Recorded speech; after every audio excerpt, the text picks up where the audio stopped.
Good morning, everyone. We welcome you to Blues Game Day Live alongside Joe Vitale. I'm Darren Pang. The Bluesers got their morning skate going on right here behind us. We got a little bit of news for you that it looks like anyway. We'll throw in some inventory assignments right here. You got some news on the back end. Well, it looked like Boom Boom Gunnarsson was in there with Robert Bortuzzo on that bottom pair. We'll see how it develops as morning skates continues, and it could just be filling in to get the extra reps. We'll see. But it's good to see Boom Boom out there in a regular rotation. Craig Berube said the other day that he's looking closer and closer, and we thought at one point maybe Edmondson would be closer, but Gunnarsson's response has been excellent. So I think that'll stabilize the back end a lot. I like Michael Del Zotto's offensive side. His instincts are really good. He's a good, solid player, and I think it proved to be a real wise choice by Doug Armstrong to get him at the deadline. And of course, they needed him right off the hop. So that's the good news. And the better news is that you've got guys like Gunnarsson and Edmondson ready to come back. It also looks like Jordan Binnington's there. I saw yesterday in the optional skate at the Mills, Jake Allen was on the ice. There's only half a dozen players or so, and Jordan Binnington was not. So look at my calculations. I said, I bet Binnington gets the start. He's been red hot at home, and why wouldn't he be? Boy, he made some good saves in the last game. Ooh, man, I tell you what, there was a stretch in that second period, as you know, Darren. The Braden Point, man, he must have had like 10 opportunities in that one shift. They were just humming along, swarming like bees, and Jordan made probably like 6 or 7, grade A, terrific, right in front of him saves that kept it a one-goal game. And to me, that was the stretch that really dictated that Blues victory. How about that glove hand? Oh, my God. He didn't even move it. Not even one once. inch on either side, and Braden Point hits it. Kucherov hits it. I know. They were shaking their head at the end of that. And so his hand position has proven to be long-lasting here against really good players. Yeah, and he knew before the game started, he goes, these guys are fast, they wheel it, they shoot everything, they have a good power play. In the morning, he was ready to go for that game, and he proved it. He pplayed terrific. Maybe one of his best performances of the year, I think. The St. Louis Blues against the top 10 teams in the National Hockey League are a really impressive 16-8-3. They get ready for the big boys, and we got the big boys tonight in the Vegas Golden Knights, one of the hottest teams in the NHL. They rise to the occasion. They've done it all year long. Even when they had stretches where they weren't a very good hockey team, I think they were going in Toronto. They went into Vegas. They went into Nashville twice. Winnipeg. They got a 1-0 game in Winnipeg. Tampa Bay when they were struggling. Another 1-0 game.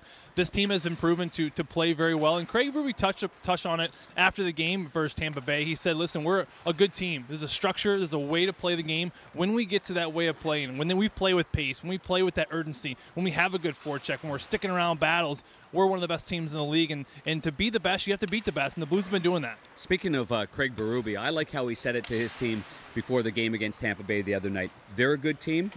We're a good team. Yeah.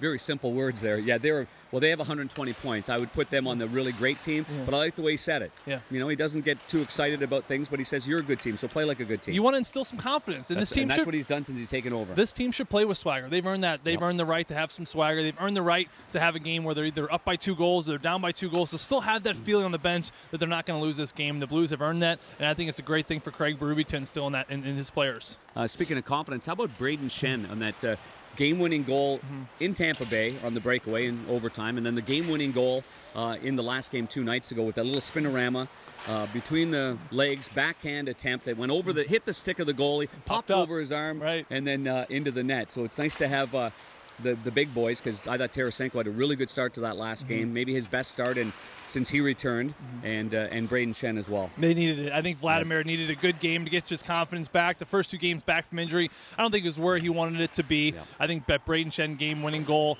off the stick, a pretty fortunate bounce, but you mentioned just being in the right areas at the right time. And what's more impressive about that goal, too, I think is continues to evolve, is Ivan Barbashev on that forecheck. He's the one that created separation, that created the Vladimir Tarasenko shot, which ended up becoming the Braden Shen goal. And there was also Barbies whose stick there, right, that goal that was turned around. That's right. Having good gaps and having good sticks is what Craig Berube talked about when you're killing penalties. And I think Barbashev has just been doing so many little things like that away from the play. And that's what you got to do when you're a fourth-line guy. And he's been doing a terrific job. But, yeah, that finish by Braden Shen, that was a pretty spectacular goal. A little bit of a fortunate bounce, but you'll take it. Yeah, a little bit of a shout-out here, too, to Sean Farrell, who's a great video coach. And he's actually more than a video coach. He's a great teacher of the game. He's a skills coach. And And I know there's been some around the league. There's been some calls that have been contested that haven't gone teams' ways, including the Blues, but none more important than that, and none with, I mean, obviously it changes the landscape of the game, but let's move from that. Attaboy, Shawnee. Shawnee. Good job there, kid. Way to go, buddy. Good beard and stuff, too. Huh? He's got terrific. a super beard. He's like a bird's living in that beard, I feel like. A little building a nest. Well, I'm not sure. There could be Springtime. Cheerios or something like that. Anyway, we'll move forward to that. Yeah. Big guy. Okay, fella. Don't lose me. Don't lose me. How about the goal line stand following that? Because there was still a power play left to go. Yeah. Tampa Bay could not get it in the zone. I talked to Craig Berube yesterday. They were pretty impressed with how they held up the neutral zone and their own blue line. That was everything. And you mentioned the Barbashev stick, Jay Bouwmeester, Colton Parayko, Pietrangelo, all the defensemen. They have big bodies, one of the biggest size group of defensemen on this Blues group, and they use that. They use their size. They use the length of their sticks to create those tough gaps, and there's nothing more frustrating for a group of power play guys, skill guys, who want to just come in over the blue line. They want to curl up. They want to set it up. The Blues do not allow any easy entries, and you wonder why their penalty kill is so good. Well, when you don't allow a team to set up, that's key number one. Having good face-offs and not allowing them to set up, that could kill off at least a minute at least of a kill in that situation. The Blues have been doing a terrific job of that, and when they do get it set up, their lanes are tight. They're not allowing those seam passes. That's what really gets the goaltenders kind of scramble a little bit when it goes all the way from east to west, and the Blues have been shutting that down all through the middle of the ice. The penalty kill has been good. It needed to be good against Tampa. They had a good power play goal. 5-on-5 was good. You needed to hit on every little area to give yourself a chance in that Tampa Bay game, and they did. I think they're going to need to be better tonight. I do too. Because they got up to the 3-0 start. They had a little bit of a cushion. They let the foot off the gas in the second period. But you go to Vegas right now. I think I like the way Craig Berube says things to his players. You want to play more, you got to play better. I think there was a couple of groupings there, a couple of players that need to elevate the game for this one here. And I think it's going to be a prime game for a down-low game. I think this is a game that we didn't see much of the Pat Maroon-Bozak line in the last one. I believe that line's going to be an integral part of this game here tonight. You got the Paul Stassis. We're returning here to St. Louis. We love Stas. Yep. Great guy and stuff. First time returning here. And he was great for the Blues for his 4 years. But he's a down-low guy.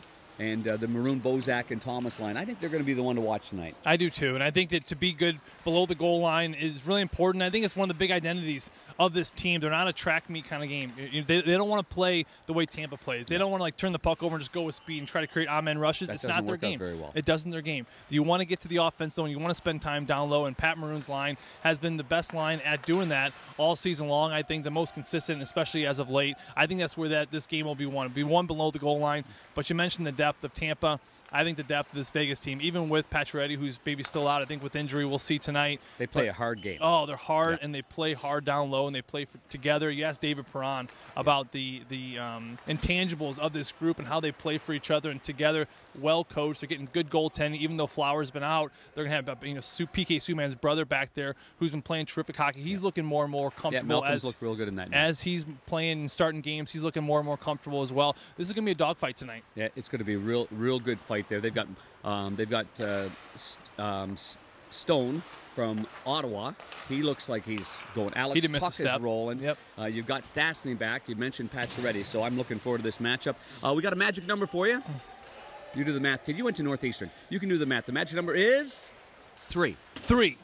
Why is the magic number 3? Well, the boys need 3 to get into the playoffs. Arizona lost last night. They lost last night. That brought the number down. A W tonight would put them in reach. They could actually clinch as early as tomorrow with the Minnesota loss and an Arizona loss again tomorrow. So as early as tomorrow, we could say the St. Louis Blues are in the playoffs. Joe, I tell you what, that education you got at Northeastern was really good for you, pal. Bam! Exciting stuff. Well-deserved. I can't think of a better turnaround for this group. I know you're proud of them. I'm proud of them. The fans should be proud of them. Everyone here. What a turnaround it's been. And we're not there yet, but certainly making some good ground. Put themselves in a really great position, and they're fun to watch, fun to be around. And anyway, good stuff, buddy. We're looking forward to the game tonight. It's at 7 o'clock. Puck drops. It's on the radio side on KMOX tonight. KMOX tonight on that 50,000-watt blowtorch. You and Chris Kerber have the call.